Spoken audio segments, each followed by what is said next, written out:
Today we are making paper chrysanthemums. Hi, and welcome back to my craft room. My name is Kelsey. I also call myself Dinosaur Mama, and today we are making paper chrysanthemums. I know this is the last day of the month and I really was cutting it close, but this is the paper flower for November. And I'm also going to link my peony template because actually there are 2 flowers for the month, but I made the peony many moons ago. So we are doing the chrysanthemum. I have to say this is one of the hardest flowers that I've tried to do, and I think I did a decent job, so just let me know what you think.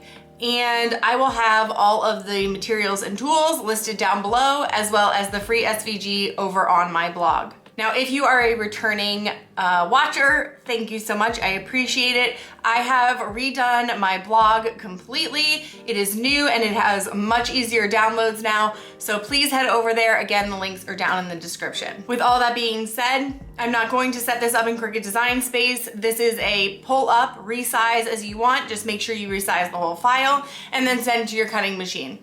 I use just one single color to cut mine out, obviously. I just use pink, but you can use whatever color you want for your chrysanthemum. Let's get started.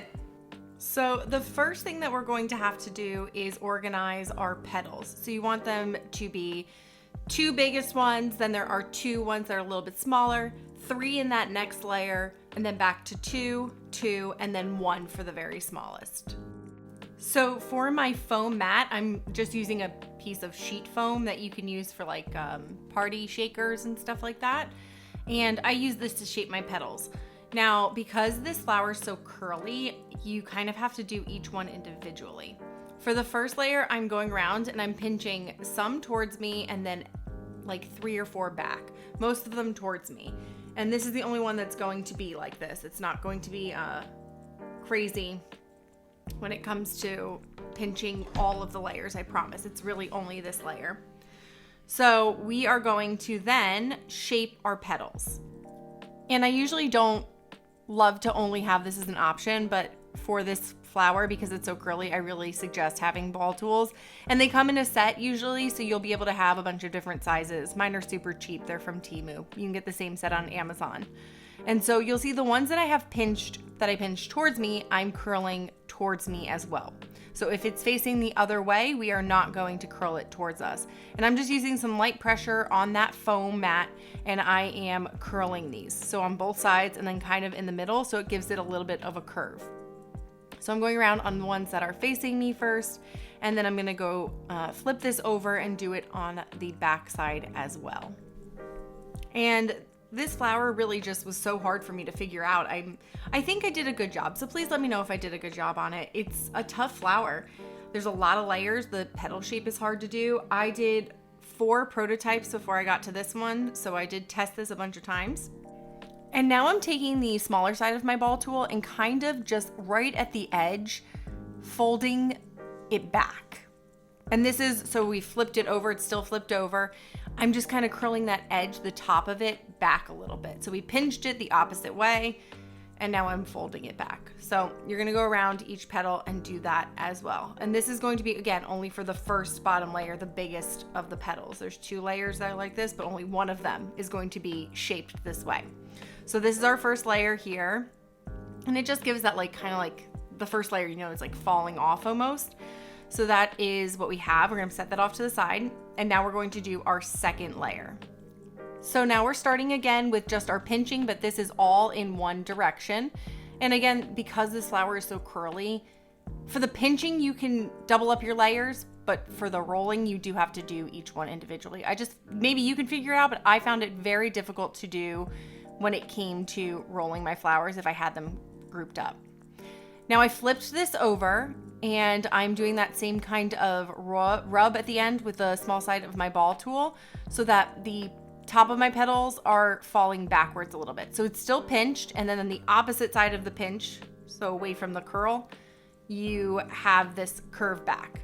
And now again, I flipped it over and I'm rolling using my ball tool just like we did before.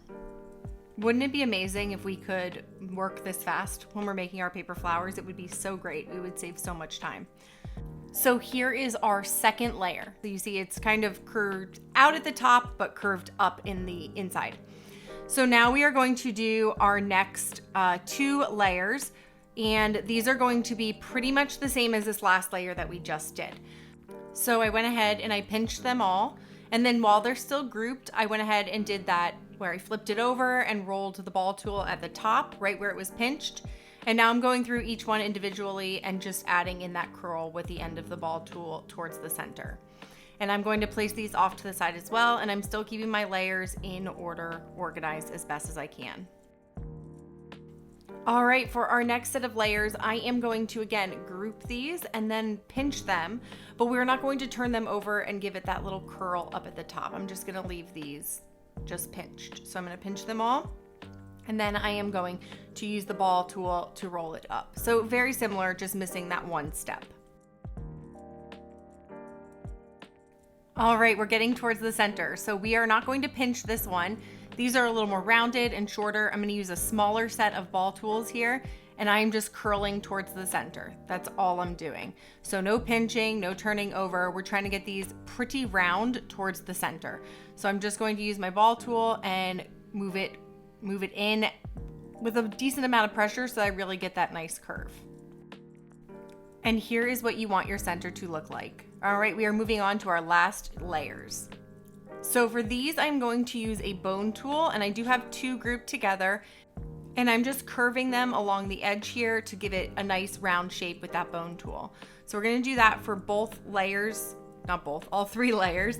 I just have two grouped together. And then I have my ball tool now, and I'm just rounding it. So I'm taking it and kind of going on a circle on that foam pad to really get some nice curve into that set of petals. So that's what you're going to do for your last three layers. Again, you're going to just do a bone tool. See, I did try a ball tool. It doesn't work. A bone tool. And then you're going to round it with that ball tool just in the center to really give it a nice curve. So these are just supposed to be as rounded as possible in the center. I feel like I could even make them more round. So the rounder, the better. And now we can start assembling, and assembly is the easiest part. So we are starting with our back piece, and we are going to layer these starting from the biggest into the smallest. And I'm using craft glue here, but you can definitely use hot glue. And I am making sure that my petals are not overlapping right on top of each other, but kind of filling in the gaps as I go along. So make sure you're taking your time when you're doing this and making sure your flower is really full and not that the petals are just laying on top of each other and then you have these huge gaps in between. You want to have a full flower where the layers are kind of catty put on. How would you say that? I don't even know. But you want to rotate them slightly as you go. And make sure that you're keeping those bottoms as flat on the bottom and in the center as possible, because if you slightly start to go up on one side, you can definitely tell. So you want to make sure that your petals are kind of nice and even all the way around, and that you are, again, filling in that flower really nicely. So this flower, again, once everything is shaped and ready to go, it's pretty easy to put together. This is a flower with a lot of layers, and it definitely was one of the more challenging flowers for me, but I did enjoy making it, and it's nice to get back into everything after I went so heavily focused on updating my blog. And again, if you want to check out any of those other paper flowers that I've made this year, we only have one more month left. I can't believe it. And then I will have made over 12 flowers because I did 2 for some months. And it's just been a really nice, fun journey on this one. I've learned a lot. I learn with each paper flower that I make. And I'm excited. I don't know what I'm going to do next year. I'm thinking maybe like a box of the month for each month to celebrate something, like a box, or I don't know. Let me know in the comments what you think. And that's it. So once you have all your layers done, I did do the center where it's like that really rounded piece separately. Once you have this all in, you can glue this right into the center, and you are all done with your chrysanthemum.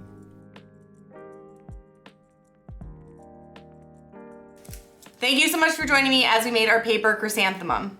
If you enjoyed this video, don't forget to give it a thumbs up. It helps me so much. Subscribe to my channel for new crafty videos every week, and share this with one of your friends who needs a new paper flower to try out. I will see you soon in my craft room, and stay crafty.